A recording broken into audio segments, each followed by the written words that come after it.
ஒரு நபருக்கு வாழ்வில் எத்தனை முறை காதல் வரும்? இந்த தலைப்பை பார்த்ததும் காதலுக்கு கணக்கு வேண்டுமா என்று கேட்க தோன்றுகிறதா? ஒருவருக்கு எத்தனை முறை வேண்டுமென்றாலும் காதல் வரலாம். ஆனால் முக்கியமான இந்த 3 காதலை பற்றி நீங்கள் தெரிந்து கொள்வது அவசியம். ஒருமுறை கூட காதலை அனுபவிக்காதவர்கள் இவ்வுலகில் யாருமே இல்லை. அழகு, அறிவு, பொறுமை, ஞானம் போன்ற அனைத்து உணர்வுகளுக்கும் தொடர்புடையது காதல். அதனை முழுமையாக படித்த மேதை இவ்வுலகில் இதுவரை யாரும் இல்லை என்பதே கசப்பான உண்மை.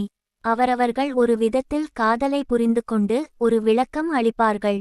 ஆனால் அதுதான் சரியான விளக்கமா என்று மற்றவர்களிடம் கேட்டால் அது இல்லை, இதுதான் காதல் என்று அவர்கள் ஒன்று சொல்வார்கள். அந்த வகையில் முதல் காதல் முதல் 3ஆம் காதல் வரையில் பார்ப்போம். முதல் காதல் என்பது மிகவும் சிறு வயதில் வருவது. குறிப்பாக பள்ளி பருவத்தில் வரும் இந்த காதலை பப்பி லவ் என்றும் அழைப்பார்கள். இந்த காதலில் இருவரும் ஒன்றாகவே இருக்க தோன்றும். அவர் மட்டும்தான் நமக்கு என்று தோன்றும். ஆனால் ஒரு சிறு விஷயத்திற்காக இருவரும் பிரிவீர்கள். 2ஆம் காதல். இது மிகவும் கடினமான ஒன்று. கல்லூரி பருவத்தில் தோன்றும் ஒரு காதல். இந்த காதலில் இருவரும் அதிகமாக காயமடைவீர்கள். அதனால் இருவருமே வலிமையடைவீர்கள்.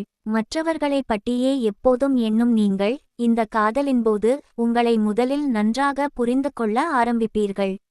இது உங்களுக்கு வலி, வேதனை, துரோகம், மோசம் என அனைத்தையும் சொல்லிக் கொடுத்து வாழ்க்கையை கற்றுத்தந்து உங்களை மேம்படுத்தும். 3ஆவது காதல்.